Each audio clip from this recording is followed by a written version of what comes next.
Merci de votre fidélité. Aujourd'hui, j'aimerais commenter un passage du Talmud qui se trouve dans le traité Iruvin, le traité des mélanges, à la page 13b. C'est un texte très intéressant et qui donne l'esprit de l'étude, non seulement de l'étude, mais conséquemment de la vie juive. Ce texte nous dit la chose suivante. Un certain maître du Talmud, qui s'appelait Rabbi Abba, dit au nom de Shmuel, pendant 3 ans, la maison de Shammai et la maison de Hillel étaient en dispute. Alors une dispute auquel sens? Au sens d'une discussion justement sur l'interprétation de la Torah et sur les modalités d'application de ce qu'on appelle la halacha, c'est-à-dire le rituel.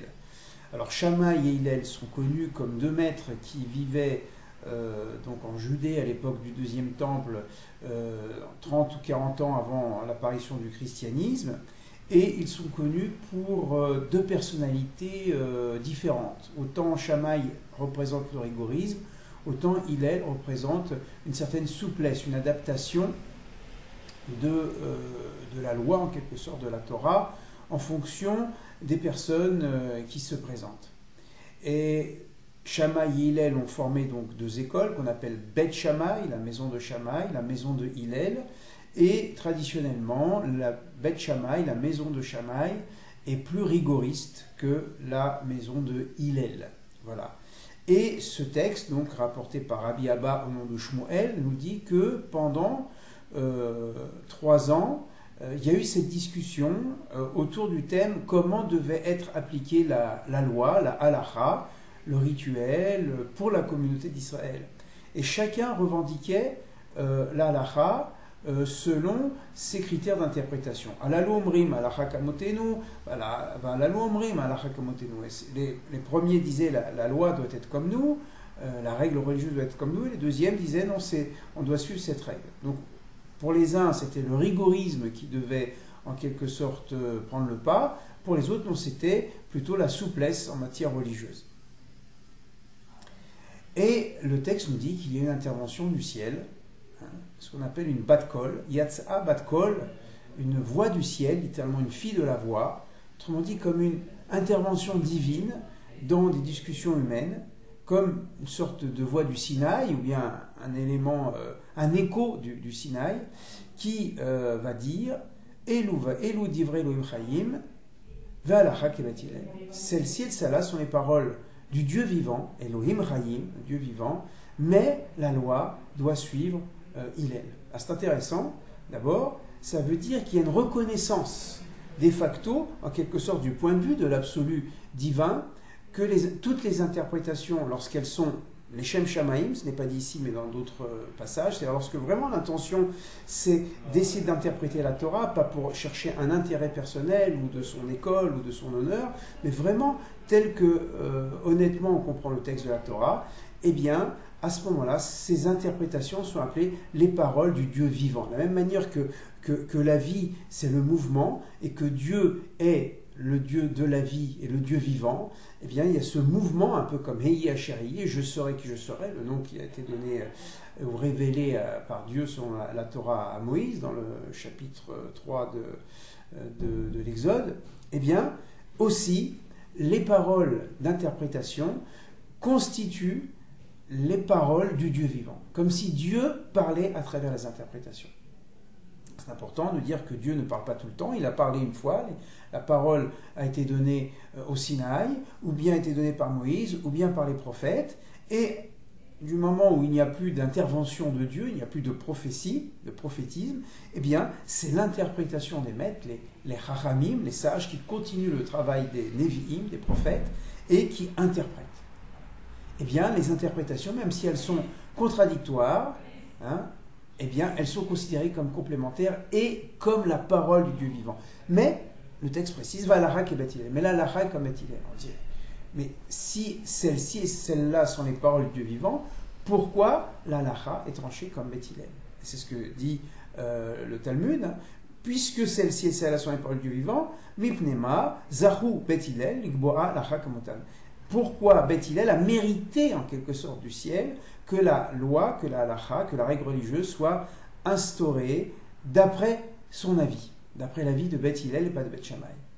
Parce que finalement, si les interprétations se valent, même si elles sont différentes, mais du point de vue de l'absolu, elles ont les mêmes valeurs, du point de vue de Dieu, pourquoi l'halakha est comme Hillel, ou comme Beth Hillel?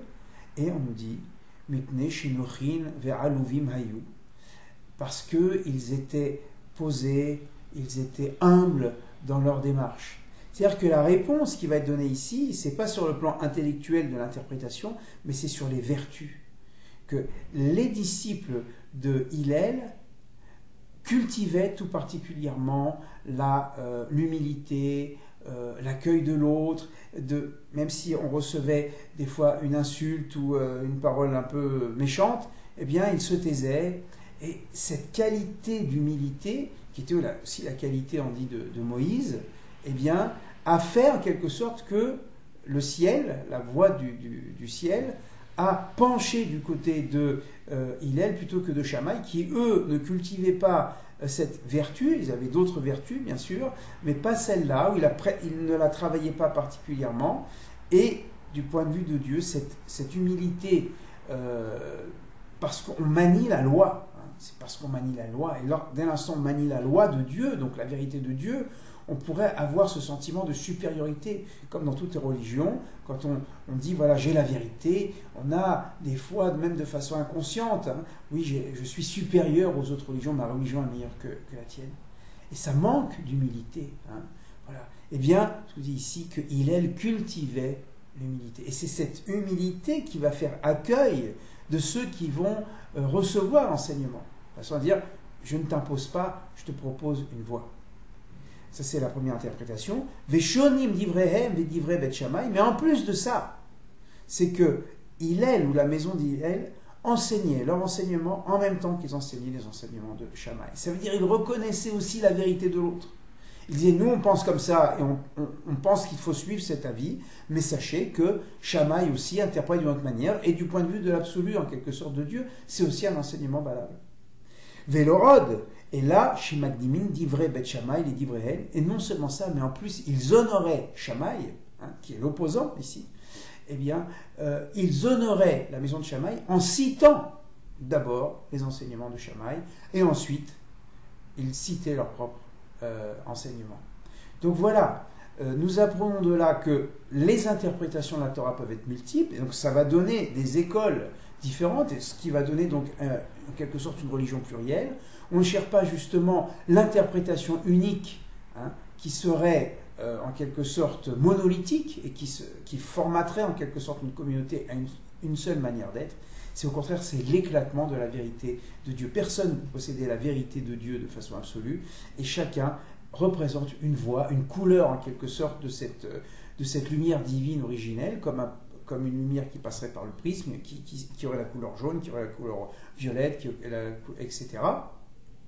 Eh bien, vous voyez, on ne cherche pas dans le judaïsme l'interprétation ultime, mais on fait éclater le texte dans différentes interprétations, et quand même, nous allons suivre la voie de Hillel, parce que Hillel est beaucoup plus souple en matière religieuse, il est plus humble dans son rapport à la Torah et à la vérité de Dieu, et ce qui fait que nous suivons l'opinion de Hillel. Là où on peut trancher selon la facilité en matière religieuse, eh bien, on suivra cette voie. Voilà, merci, à très bientôt, au revoir.